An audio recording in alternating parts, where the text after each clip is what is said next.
క్రోధ.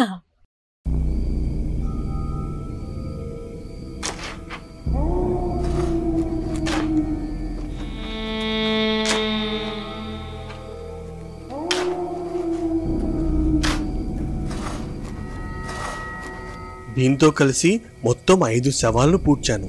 నేను అనుకునేది సాధించడానికి ఇంకొక అడుగు దూరంలో మాత్రమే ఉన్నాను. నెత్తురు గృహ అను పిలువబడే చోటులో గోరి అనే తాంత్రికురాలు ఎన్నో ఏళ్ల నుండి క్రోధామి విగ్రహానికి పూజలు నిర్వహిస్తుంది. ఆ క్రోధామి పాదాలు ఎదురుగా 2 మానవ హృదయాలు ఉంటాయి. క్రోధామి, నిన్ను ప్రసన్నం చేసుకోవడానికి మృత్యాకారం మొదలుపెట్టాను. త్వరలో ఈ కార్యం ముగుస్తుంది. ఆ తర్వాత ఈ భూలోకంలో నీ ఉనికి మొదలవుతుంది. తాంత్రికురాలు ఉండే చోటు నుండి 30 మైళ్ళ దూరంలో పామిరి అనే ఒక గ్రామం ఉంది. ఆ గ్రామంలో ఉంటున్న భూపతి కుటుంబీకులు సంపన్నులు. భూపతి ఎక్కువగా వంశాభివృద్ధి గురించి ఆలోచించే మనస్తత్వం కలవాడు. దానికి తగ్గట్టుగా అతని కొడుకైన జోగేంద్రకు పిల్లలు లేరు. నాన్నా, నేను పొలం దాకా వెళ్ళొస్తాను. ఒక నిమిషం ఆగు జోగేంద్ర. నేను చెప్పిన దాని గురించి ఏం ఆలోచించావురా? మీరు మళ్ళీ మొదలు పెట్టారా? త్వరలో మాకు ఖచ్చితంగా పిల్లలు పుడతారని చెప్పాను కదా. ఎన్నాళ్ళు ఇలా ఎదురు చూడాలిరా? గతంలో గర్భం దాల్చి 3 నెలలు పూర్తి అవ్వకుండా 5 పిల్లలు చనిపోయారు. మళ్లీ పోయి ఆ శవాలను మన ఇంటి పెరట్లో పాతిపెట్టావు. అసలు నీ మనసులో ఏముందిరా? నాకింకొక ఏడాది సమయం ఇవ్వండి. అప్పటికీ పిల్లలు పుట్టకపోతే మీరు అడిగినట్టు నేను 2వ పెళ్లి చేసుకుంటాను. జోగేంద్ర చెప్పిన దానికి భూపతి సరేనని ఒప్పుకుంటాడు. ఈ మాటలన్నీ కొద్ది దూరంలో ఉన్న జోగేంద్ర భార్య లక్ష్మి విని బాధపడుతుంది. ఒక అమావాస్య రోజునాడు లక్ష్మి మంచం మీద నిద్రపోతున్న సమయంలో జోగేంద్ర మెలకువగా ఉంటూ ఆమె చేతిలో కుళ్ళిన మామిడి పళ్లను పెడతాడు. ఆ తర్వాత ఎండిన ఉసిరి గింజలను శరీరం మీద చల్లుతాడు. చితిరి పతిరి వితురం గర్భశ్వాస నియమం. జోగేంద్ర ఆ మంత్రాన్ని 99 సార్లు పఠిస్తాడు. ఆ తర్వాత కొన్ని క్షణాలకు ఒక కాంతి వచ్చి లక్ష్మి కడుపులోకి ప్రవేశిస్తుంది. ఈ సంఘటన జరిగి ఏడాది గడిచిన తర్వాత లక్ష్మి ఒక మగబిడ్డకు జన్మనిస్తుంది. దాంతో వారసుడు పుట్టాడని భూపతి చాలా సంతోషంగా ఉంటాడు. ఆ సమయంలో ఇంటి వెనుక పెరట్లో ఉన్న సమాధులు ఊపిరి పోసుకున్నట్టు మట్టి ఉబుకుతుంది. మరోవైపు గోరీ తాంత్రికురాలు తన అంజనంలో జోగేంద్రకు పుట్టిన బిడ్డ రూపాన్ని చూస్తుంది. క్రోధామి, నేను సాధించబోతున్న ఈ సంతోషాన్ని పట్టలేకపోతున్నా. నేను స్వయంగా వెళ్లి ఆ బిడ్డను చూసి వస్తాను. తాంత్రికురాలు తన చోటు వదిలి పామిరి గ్రామానికి బయలుదేరుతుంది. మరోవైపు తమ బిడ్డ విషయంలో తల్లిదండ్రులిద్దరూ సంతోషంగా ఉన్న సమయంలో ఉన్నట్టుండి పెరట వైపు నుండి పిల్లల ఏడుపులు వినిపిస్తాయి. ఆ మరుక్షణమే వింతగా నవ్వులు వినిపిస్తాయి. కానీ పిల్లాడి పుట్టిన ఆనందంలో వారిద్దరూ ఇవేవీ పట్టించుకోరు. మరుసటి రోజు ఉదయం జోగేంద్ర తన భార్యతో కలిసి గుడికి వెళ్తున్న సమయంలో తాంత్రికురాలు దారి మధ్యలో ఎదురుపడుతుంది. ఆ తాంత్రికురాలను చూసిన జోగేంద్ర కాస్త కంగారు పడి తన భార్యను ఒంటరిగా గుడికి వెళ్ళమని చెప్పి అక్కడి నుండి పంపేస్తాడు. చాలా సంతోషంగా ఉన్నట్టున్నావు జోగేంద్ర. అవునండి, మీరు చెప్పినట్టే నాకు 6వ సంతానంగా మగబిడ్డ పుట్టాడు. ఆ రోజు నువ్వు నన్ను కలిసి మంచి పని చేశావు. ఇంతకీ నేను చెప్పినట్టు పుట్టి చనిపోయిన శవాలను పెరట్లో పాతి పెట్టావు కదా? అన్ని మీరు చెప్పినట్టే చేశానండి. అలానే పుట్టిన నా బిడ్డకు క్రోధ అని పేరు పెట్టాను. సంతోషం జోగేంద్ర. ఇక నుండి మీ జీవితాలు మారబోతున్నాయి. తాంత్రికురాలు జోగేంద్రతో మాట్లాడిన తర్వాత అక్కడి నుండి బయలుదేరి వెళ్లిపోతుంది. అదే రోజు రాత్రి లక్ష్మి తన భర్తతో మాట్లాడుతూ ఉదయం కనిపించిన మహిళ గురించి అడుగుతుంది. జోగేంద్ర మొదట్లో సమాధానం చెప్పడానికి సంకోచిస్తాడు. ఏంటండి, నాతో చెప్పకూడని విషయమా? అలాంటిది ఏం లేదు లక్ష్మి. మనిద్దరం ఈ రోజు సంతోషంగా ఉండడానికి కారణం ఆమె. ఏంటి మీరనేది? మనకు పిల్లలు పుట్టడం లేదని ఎంతగానో బాధపడేవాళ్లం కదా. ఒకరోజు నేను వ్యాపారం పని మీద వెళ్ళినప్పుడు అనుకోకుండా ఆ మహిళను కలిశాను. ఏమండి, ఇక్కడ దగ్గరలో ఏమైనా సత్రం ఉందా? నాకు సత్రాలు గురించి ఏం తెలీదు, కానీ నీ మొహం చూస్తే ఏదో తీరని సమస్యతో బాధపడుతున్నావనిపిస్తుంది. అడిగిన దానికి సమాధానం చెప్పకుండా ఏదో మాట్లాడతారేంటి అని జోగేంద్ర కోపంగా అక్కడ నుండి వెళ్లిపోతుంటే, నీ పేరు జోగేంద్ర, మీ ఊరు పామిరి, నీకు పెళ్ళై 7 ఏళ్లు గడిచినా సంతానం లేదు. నా గురించి మీకెలా తెలుసు? అవన్నీ ఎందుకు జోగేంద్ర, నీ సమస్యకు నా దగ్గర ఒక పరిష్కారం ఉంది, చెప్పమంటావా? ఎంతో మంది వైద్యులను కలిసినా ప్రయోజనం లేకుండా పోయింది. ఒకవేళ ఈమె ఏదైనా సాయం చేయగలిగితే నాకు సంతానం కలుగుతుంది. సంతానలేమితో బాధపడుతున్న జోగేంద్ర తాంత్రికురాలు చెప్పే మాటల వైపు మగ్గు చూపుతాడు. అప్పుడు తాంత్రికురాలు మంత్రించిన ఒక సంచి జోగేంద్ర చేతికిచ్చి, నేను చెప్పిన నియమాలు పాటిస్తే నీ భార్యకు పుట్టే 6వ సంతానం ప్రాణాలతో ఉంటాడు. అదే విధంగా ముందు చనిపోయిన 5 శిశువులను నీ ఇంటి పెరట్లో పాతిపెట్టు అని తాంత్రికురాలు జోగేంద్రతో మాట్లాడుతుంది.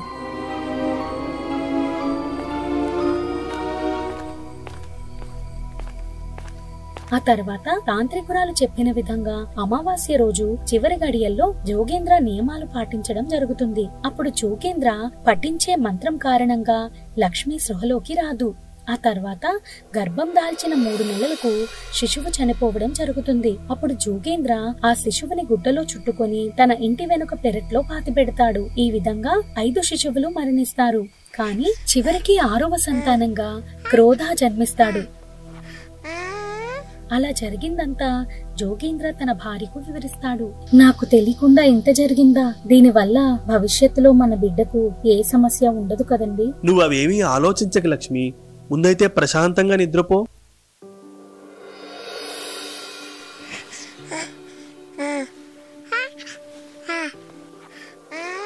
జోగేంద్రకు కొడుకు పుట్టి 12 ఏళ్లు గడుస్తాయి. మరోవైపు తాంత్రికురాలు తన చోటు వద్ద ఉన్న 2 మానవ హృదయాల చప్పుళ్లు విని 12 ఏళ్లు గడిచిపోయాయి, మరో 5 అమావాస్యలు గడిచాక ఆ పిల్లాడిని బలి ఇచ్చి గుండెను వేరు చేస్తాను. ఆ తర్వాత క్రోధామికి హృదయాలను సమర్పించి ఒక కొత్త చరితకు నాంది పలుకుతా.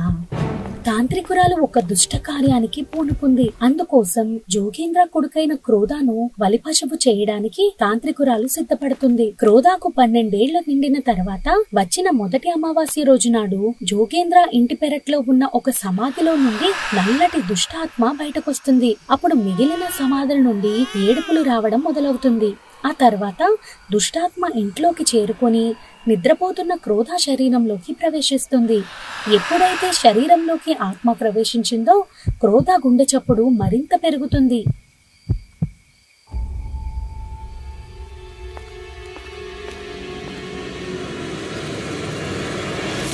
క్రోధామి క్రిం కారకం హృదచేదలాలన క్రోధామి క్రిమికారకం హృదచేదలాలనం. అర్ధరాత్రి సమయం వరకు క్రోధ పెరట్లోనే ఉంటాడు. ఆ తర్వాత తిరిగి తన గదిలోకి వెళ్ళిపోతాడు. అప్పుడు కొన్ని క్షణాలకు క్రోధ శరీరం నుండి దుష్టాత్మ బయటకు వస్తుంది. అలా బయటకు వచ్చిన ఆత్మకు తాంత్రికురాలు మాటలు వినిపిస్తాయి. వెళ్ళు, నీ ఆకలి తీర్చుకో.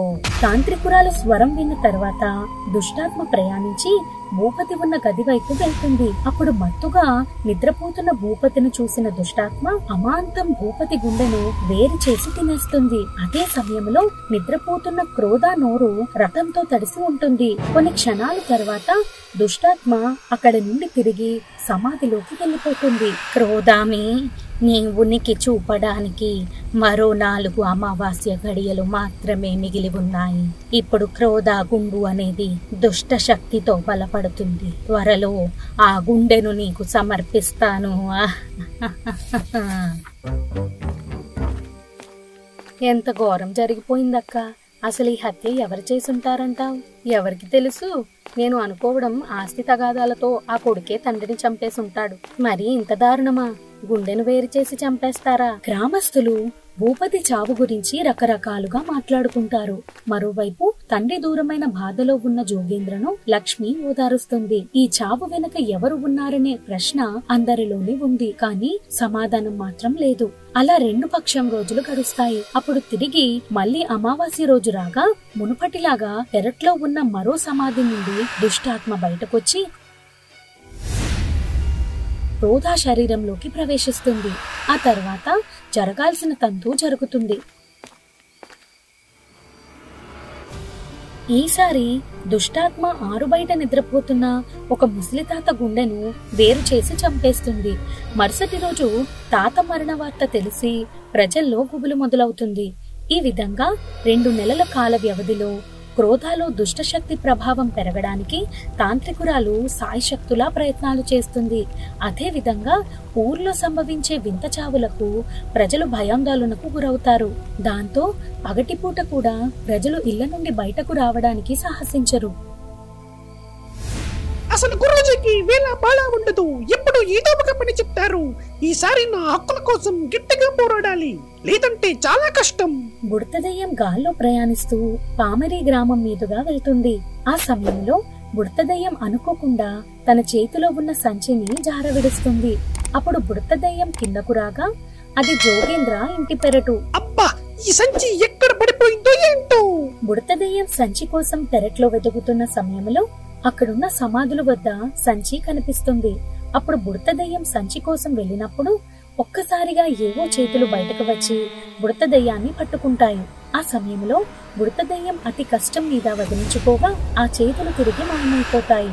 ఆ తర్వాత ఉన్నట్టుండి ఏడుపులు వినిపిస్తాయి. అదంతా బుడతదయ్యానికి అయోమయంగా ఉంటుంది. వెంటనే అక్కడున్న సంచి తీసుకుని బుడతదయ్యం వెళ్లిపోతుంది. ఏంటి బుడతా, ఇంత ఆలస్యమైందేమిరా? ఏమని చెప్పమంటారు గురూజీ? వచ్చే దారిలో ఒక వింత సంఘటన చోటు చేసుకుంది అని బుడతదయ్యం అధీరాకు జరిగింది మొత్తం వివరిస్తుంది. అదంతా విన్న తర్వాత, బుడతా, నువ్వు చెప్పిన దాన్ని బట్టి చూస్తే ఎవరో మృత్యు కార్యానికి పూనుకున్నట్టుగా ఉన్నదిరా. అంటే ఏంటి గురూజీ? పాతాళంలో ఉండే ఏదో ఒక దుష్ట శక్తిని భూమి మీదకు రప్పించడం కోసం చేసే కార్యం రా అది. కానీ ఆ దుష్ట కార్యానికి పూనుకున్నది ఎవరై ఉంటారు? గురూజీ, గురూజీ, ఆ ఊరు పేరేమిటి బుడతా? పామిరి.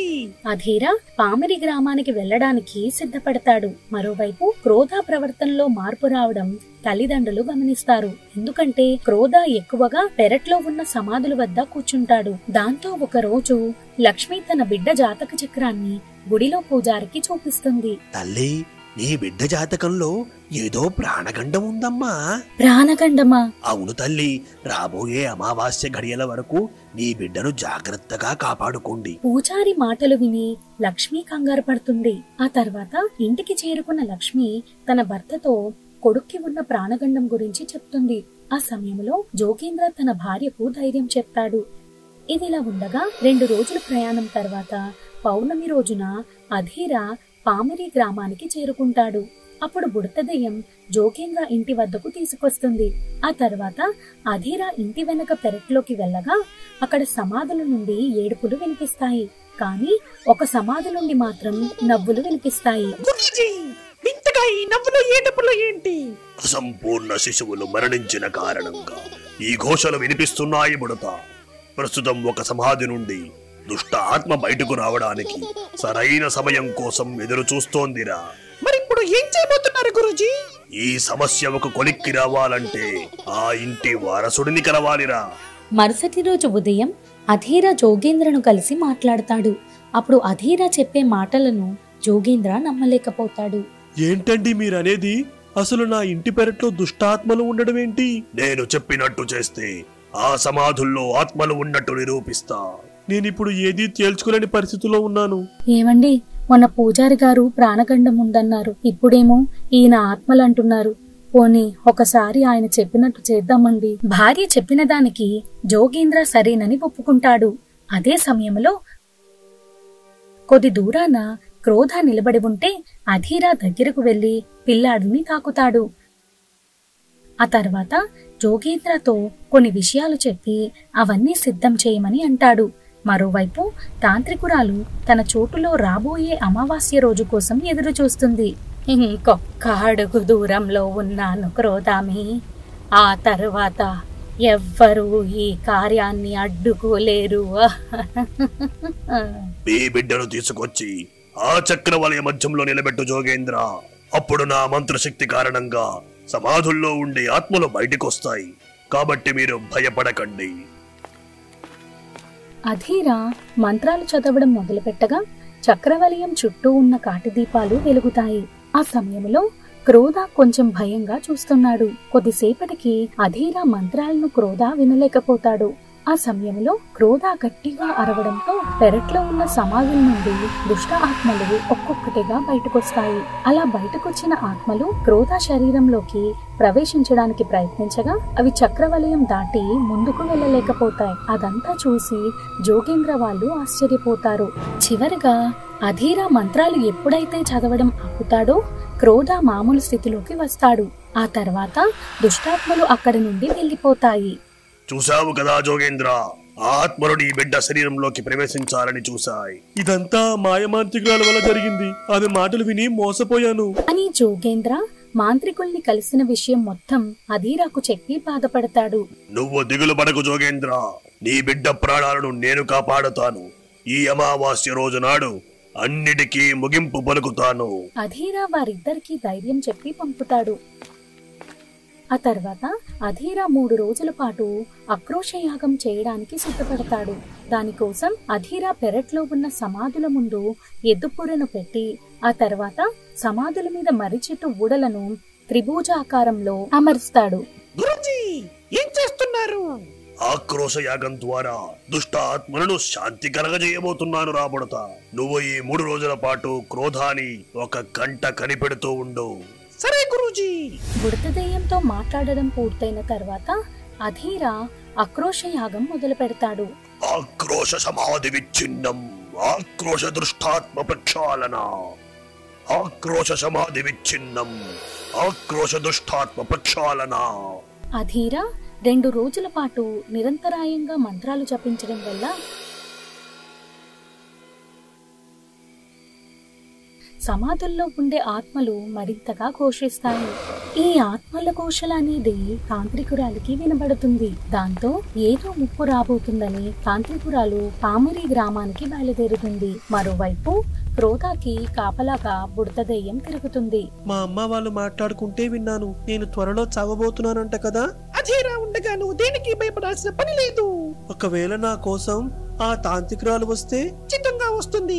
దానికోసమే అధీరా ఆక్రోశ యాగం మొదలు పెట్టారు. ఈ విషయం తెలుసుకున్న మాంత్రికురాలు ఇక్కడకు ఖచ్చితంగా వస్తుంది. 3వ రోజు చివరి గడియల్లో ఆక్రోశయాగం పూర్తవడంతో సమాధుల్లో నుండి దుష్టాత్మలు గాల్లో కలిసిపోతాయి. అదే సమయంలో విగ్రహం ముందున్న మానవ హృదయాలు ఉన్నట్టుండి కుళ్ళిపోయి స్పందన ఆగిపోతుంది. ఎవరో మృత్య కార్యానికి భంగం కలిగించారు, దీన్ని నేను సహించలేకపోతున్నా. తాంత్రికురాలు మరింత కోపముతో రగిలిపోతుంది. వెంటనే తన శక్తితో ఒక రాకాసిని సృష్టించి క్రోధాను చంపమని పంపుతుంది. అప్పుడు రాకాసి జీవి గాలి వేగంతో ప్రయాణిస్తూ వెళ్తుంది. మరోవైపు క్రోధ బుడత దెయ్యంతో కలిసి ఒక చెరువు వద్ద ఉంటాడు. కొద్ది సమయం తర్వాత రాకాసి జీవి అక్కడకు చేరుకుని క్రోధ మీద దాడి చేయడానికి ముందుకొస్తుంది. అప్పుడు బుడత దెయ్యం తన శక్తులతో అడ్డుకునే ప్రయత్నం చేస్తుంది.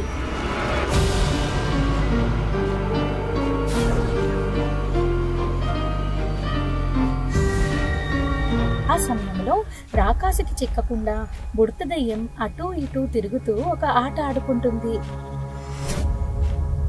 నన్ను పట్టుకోవడం నీ వల్ల కాదు. బుడత దెయ్యం చేష్టలతో విసుకొచ్చిన రాకాసి క్రోధ మీదకు వెళ్తుంది. అప్పుడు భయంతో క్రోధ అక్కడ నుండి పరుగులు తీస్తాడు. సరిగ్గా రాకాసికి చిక్కే సమయంలో అధీరా వచ్చి రాకాసి మీద దాడి చేస్తాడు. దాంతో రాకాసి అక్కడ నుండి మాయమైపోతుంది. ఇంతలో బుడత దెయ్యం వారి వద్దకు వస్తుంది. నిన్ను కాపలాగా ఉండమంటే ఏం చేస్తున్నావు బుడత? క్షమించండి గురూజీ, మళ్ళీ ఇలాంటి పొరపాటు జరగదు. క్రోధ, రేపే అమావాస్య, నీలో సమస్యకు ముగింపు పలికే రోజు. ఒకవైపు క్రోధాన్ని కాపాడాలని అధీరా ప్రయత్నం, మరోవైపు క్రోధాన్ని చంపడానికి తాంత్రికురాలు వస్తుంది.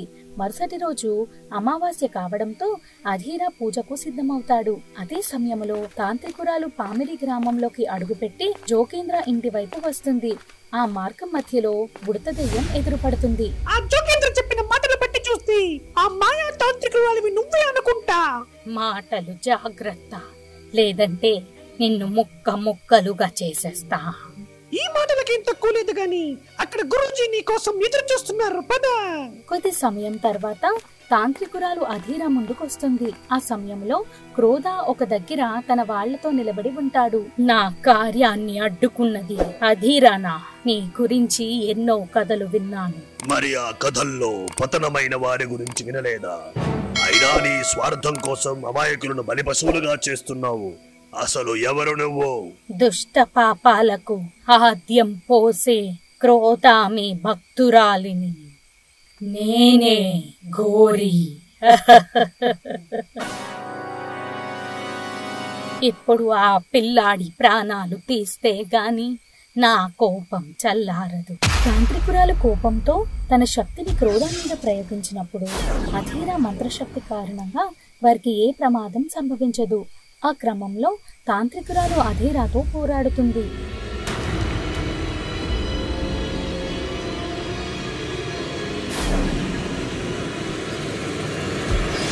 అధీరా శక్తి ముందు తాంత్రికురాలు నిలవలేకపోతుంది. దాంతో తన ఓటమి తథ్యమని తాంత్రికురాలు గ్రహిస్తుంది.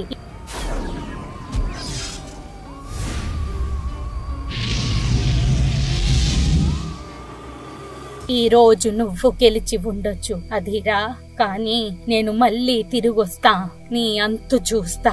తాంత్రికురాలు ఓటమి భారంతో ఆ చోటు వదిలి వెళ్లిపోతుంది. ఆ తర్వాత అధీరా సిద్ధం చేసిన దిష్టి సంచిని క్రోధాతో ఇంటి వెనుక పెరట్లో పాతిపెట్టిస్తాడు. ఇకపై నీ బిడ్డకు ఏ సమస్య ఉండదు జోగేంద్ర. స్వామి, ఒకవేళ ఆ తాంత్రికురాలు తిరిగి మళ్ళీ నా బిడ్డ మీద పగతో వస్తే? ఇప్పుడు నేనంటే ఆ తాంత్రికురానికి పగ. భవిష్యత్తులో మీకు గాని మీ బిడ్డకు గాని ఏ ఆపద రాదు. అధీరా మాటివ్వడంతో వారిద్దరు మనసులు కాస్త కుదుట పడతాయి. నిజంగా మీ మేలు ఎప్పటికీ మర్చిపోలేం స్వామి. చివరగా ఆ చోటు వదిలి వెళ్లే ముందు అధీరా క్రోధ చేతికి ఒక రక్షాతాడు కట్టి బయలుదేరుతాడు. ఈ విధంగా ఆ తాంత్రికురాలు బారి నుండి క్రోధాను కాపాడారు. గురూజీ, ఆ తాంత్రికురాలు నిజంగా మీ మీద పగతో మళ్ళీ వస్తుందా? అన్నిటికీ కాలమే సమాధానం చెప్పాలి రాబడతా.